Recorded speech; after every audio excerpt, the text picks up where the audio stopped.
আসসালামু আলাইকুম বন্ধুরা, কেমন আছেন? আশা করছি আল্লাহর রহমতে আপনারা সবাই ভালো আছেন।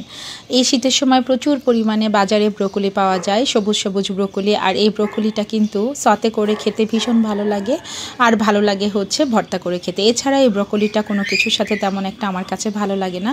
আর এই ব্রোকলি সতে করে খেতে কিন্তু ভীষণ মজা। আর এই রেসিপিটি আজকে আমি আপনাদের সাথে শেয়ার করব।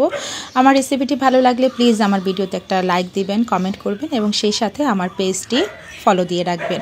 প্রথমে আমি পরিমাণ মতো পানি দিয়ে পানিটার মধ্যে একটু লবণ দিয়ে দিয়েছি। তারপরে হচ্ছে পানিটা যখন ফুটে উঠেছে তখন আমি ব্রকলিগুলো দিয়ে দিব এবং ঘড়ি ধরে 2 থেকে 3 মিনিট সময় ধরে আমি একটু বলকে নিব। এতে করে ব্রকলির ভিতরে লবণটা ঢুকে যাবে এবং 50% ব্রকলিটা সিদ্ধ হয়ে যাবে।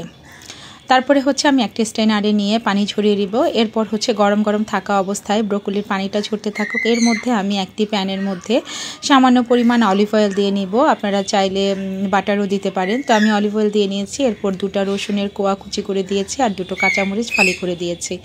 রসুনগুলো একটু ভাজা ভাজা করে নিব। যখন রসুনের মধ্যে থেকে একদম সুন্দর একটা স্মেল চলে আসবে তখন আমরা এর মধ্যে হচ্ছে ব্রকলিগুলো দিয়ে দেব। এভাবে ব্রকলি সতে করে খেতে কিন্তু ভীষণ মজা, আমার বাচ্চাও ভীষণ পছন্দ করে। আর যারা লো কার্ব ডায়েটে আছেন অথবা ডায়েট করতে চাচ্ছেন তারা কিন্তু এই ব্রকলিটা এভাবে খেলে কিন্তু খুব হেলদি হবে, পেটটাও ভরবে এবং সাথে খেতেও কিন্তু ভীষণ মজা লাগবে। 3-4 মিনিট সময় এভাবে একটু উল্টে পাল্টে নিব। এরপর আমি এখানে একটা বাটিতে 1 টেবিল চামচ সয়া সস নিয়েছি। সয়া সসের মধ্যে পানি দিয়ে তারপরে হচ্ছে আমি ম্যাজিকের এই যে স্বাদ মিশালি যে মশলাটা আছে এটা হাফটা দিয়ে একটু গুলে নিব। এরপর এই মিশ্রণটা আমি ব্রকলির মধ্যে দিয়ে দিব। দিয়ে এখন আমি আবার ব্রকলিটাকে একটু ভাজা ভাজা করে নিব, একটু উল্টে পাল্টে নিব এবং যখন যেই পানিটা আমি দিয়েছি পানিটা যখন শুকিয়ে যাবে তখন আমি ব্রকলিটাকে নামিয়ে নিব। গরম গরম এভাবে ব্রকলি সতে খেতে কিন্তু ভীষণ মজা। যে কোনো সবজি সতে করে খেতে কিন্তু খুব হেলদি এবং মজাও লাগে।